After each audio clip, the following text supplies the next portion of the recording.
Hello friends, Techman Pat here. Today we're going to be checking out a product from WhatGeek. This is your very own DIY mechanical keyboard.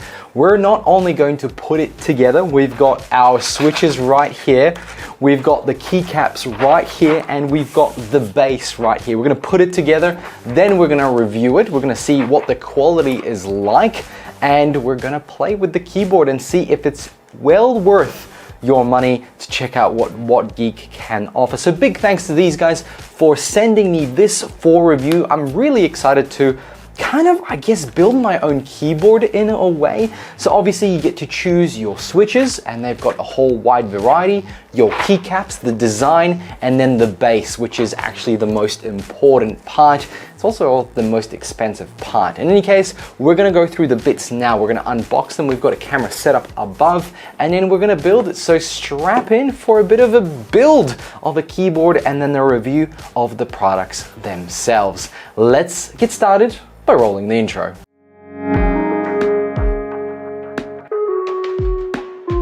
Okay, we have three things to unbox. The switches are probably the most simplest one, so let's start with that. I hope there's enough, but they seem to be packaged quite nicely. And there's the switch. If I bring that straight to the camera, you can see it's a nice clicky switch. It's got two little punch outs here. In any case, we hopefully have enough to build this keyboard. Let's put that back in there. I think they're red or brown switches. I'm not quite sure. It says Kali box, 70 pieces. Okay. Then we have this, the keycaps. I did say I wanted certain colors. I just said purple. So I guess the spoiler is that it's purple. But other than that, I don't know the design of it. It's called Pfox or Pillfox, and it'll have hopefully a nice design. It's a very fancy box, by the way. It feels like I'm opening a box of cigars.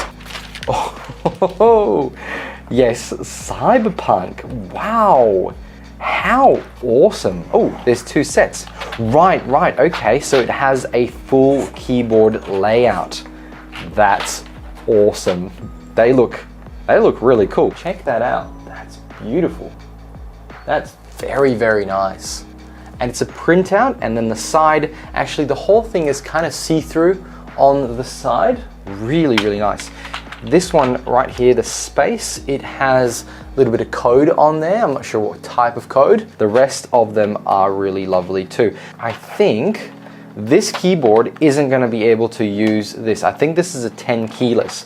So let's put that to the side here. Now for the most important part. First of all, I'm impressed with the box. It's really nice. MXRS key. It's colored purple, CK650. On the bottom, we have gasket mount, aluminium mechanical keyboard. That's probably explains the heft. Hot swappable function, 65% mechanical keyboard, Mac and Windows switch at Type-C. It's also wireless. It's got RGB, and it's got an 8,000 milliamp battery. Wow, okay, wow. Right, MXRS key or Mixes key. We've got some instructions. They are unfortunately in what looks like either Chinese or Japanese. All right, so we've got the wireless USB, we've got a little Allen key. We don't know what that's for yet. We've got our USB-C cable, nothing to write home about. It is what it is. It looks like just a standard USB-C cable. And what else have we got here? Oh, we've got the tool for pulling out our switches. I'm guessing if we're putting it in, we probably won't need this. So chuck it in and pull it out. Cool, very good. Obviously you can swap it out down the line if you don't like these switches. Wow, that is very, very good looking. That, and my goodness, it is heavy. Oh my gosh, it is so heavy. Look at the back. This has got some big feet. That's really nice. And do they come off? Is that, they do come off. They're on magnets. Wow, so you can have it lower.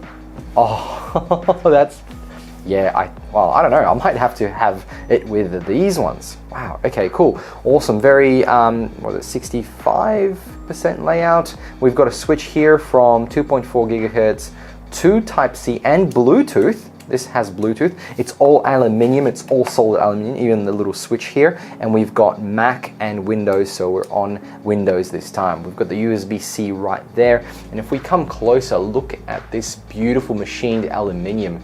It's really nice. This is a button probably for volume. It seems like it's pretty solid. Yep, it's solid. And you can press it in, and we've got our work cut out, to be honest, because we're going to try and now put this together. Okay, we have everything ready to go. Let's start putting them in. Now, the thing that you might actually notice is that the holes don't actually perfectly line up with these switches.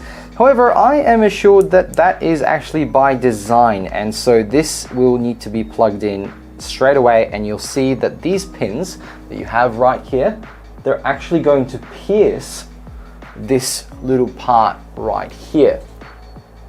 They're going to pierce it, and so what we're going to do is just push it straight in. Now, because the LED or the RGB LED is right at the bottom there, what we're going to do is push it with the gap that's here.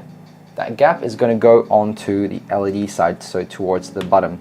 And that's it, that's one of them put in. So let's do that with the rest. And again, LED area down, push it in.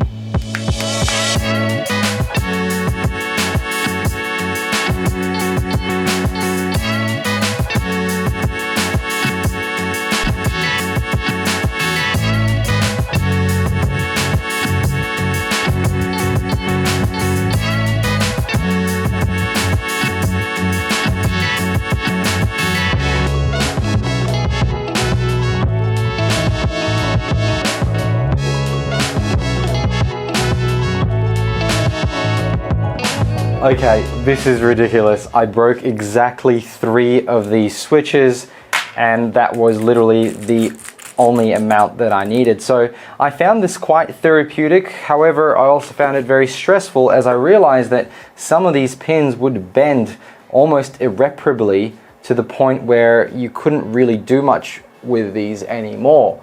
And so you couldn't push them through the membrane in here.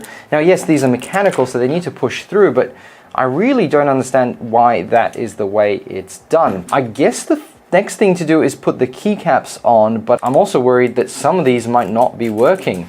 So we're gonna have to go and test them out. This will be, well, it'll be quite interesting. Let's put on some of these. So if I can remember correctly, control, never want to lose control. Control goes here.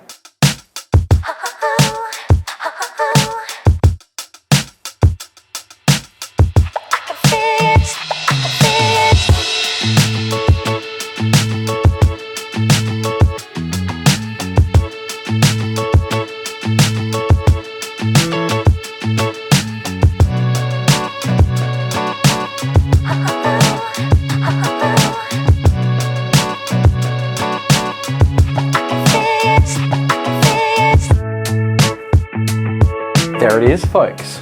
Look at it. It is absolutely stunning. It's beautiful keyboard, an absolutely gorgeous keyboard. Wow. Now, I made a few mistakes. That's all right. This little tool was very helpful at getting the keys out. We've got some broken bits, and we've got a lot of leftovers because this is a 65% keyboard layout. It's really hefty, and it feels really, really premium. Like, this feels extremely premium. So we've got little magnets on the back to make it stand up a little bit, and oh, that's very nice. I really, really like this. Wow, that's really cool. All right, let's plug it in and test if they all worked, right? Because at the end of the day, if this construction didn't work out very well, and so hopefully we've done it correctly and it all works. Okay, the escape works.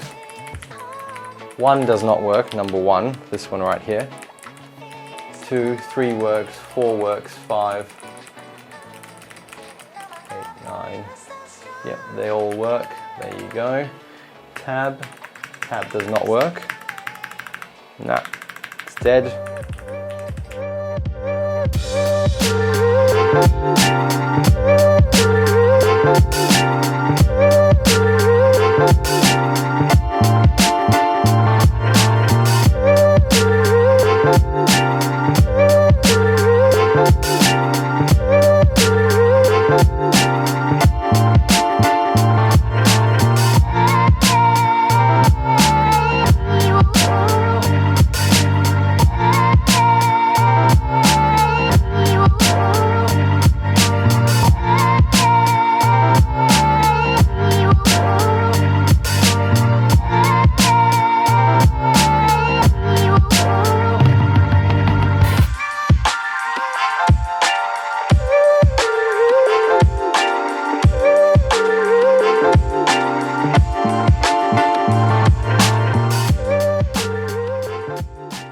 Okay folks, there you have it. I have completed the build. I had some issues and we're gonna go through that right now. First of all, these switches, well, the pins kept bending as I tried to put them in here. Now, as you saw, I put it all in and then started testing the keyboard and noticed that some of them were off. I had to swap about 10 to 15 of these switches and take them out and use a little blade and of course a pair of pliers to make sure the pins were straight and so they could go back in. So I was a little bit disappointed about how weak these pins were and how easily they were bent down. So my suggestion is if you're putting this together, put it in while it's actually plugged in and connected to the computer so you can see which ones are working, which ones are not. So the MXRC key, I really love this base. So again, we're kind of almost reviewing three products. We've got the switches, so I didn't like the bendy pins. Maybe they're all like that, I don't know. And we've got the keys and we've got the base for the keyboard. I think it's a beautiful aluminium case. It's very heavy, it's very solid, there is no bend. It's got great rubber feet at the bottom. I'll put all the links below for you so you can check it out. Obviously, you're buying it from WhatGeek, so huge thanks to those guys for sending this. A little bit more about the keycaps. Obviously, we've matched the colors in this case. The purple looks fantastic. The keycaps are brilliant. They're really, really nice quality. I love them. They're printed on top. You can kind of feel like they probably won't scrape off. They have a black top and a see-through purple around. Love it. They do come in a full set, so it doesn't matter what keyboard you have. When you buy the keys, it is a full set. And of course, you need to buy more of the switches. This is only 70 pieces, which means I have 3 left over. And of course I need to bend the pins back, which was a little bit frustrating. I don't know if it's the fault of the switches themselves or if it's the fault of this design of base. Now, what is it like to use? Well, typing things up and generally using it is fantastic. I would say for those people who don't particularly like very high keyboards, like a low keyboard, well, you're not gonna get that here. Unfortunately, it is a very high keyboard and there's no wrist rest that comes with this. On the back, we've got 2.4 gigahertz. We've got the ability to use on a Mac and a PC. We've got Bluetooth, and of course, we've got USB-C directly. It has an 8,000 milliamp battery, which gives us a long battery life, so you don't have to charge it very often. It has a lovely volume knob on the right. It's very satisfying to press and turn. Really like this base. Actually, it just looks fantastic. I really like it. I don't know what to do with it because I want to use it, but the only problem I see, it doesn't have the full keyboard size. So it doesn't have your numpad, and that's kind of disappointing. And it doesn't have your F1 keys. In fact, I thought it kind of did, and then I don't know why I made the mistake, but I put in a whole row of F1 keys and it didn't have that. Now friends, do I suggest this? Well, it is a really fun project. I really love this. And as a gift to somebody who's into tech, I actually think this is a fantastic idea. You can choose the base and the switches, but it's really all about those keycaps and the base, isn't it? It's how it looks, because after all, if it looks kind of crappy, it doesn't matter what nice switches it has there. Obviously, picking a switch that you might like is obviously very important, but I think if you're getting a gift, this is a really wonderful idea. So check out WhatGeek for more ideas like this and more keyboards. So friends, thank you very much for watching. Links below where you can check it out. And again, big thanks to WhatGeek for sending me this for review, overview, unboxing, build. Very excited. Thank you very much, and I'll catch you all in another video. Bye.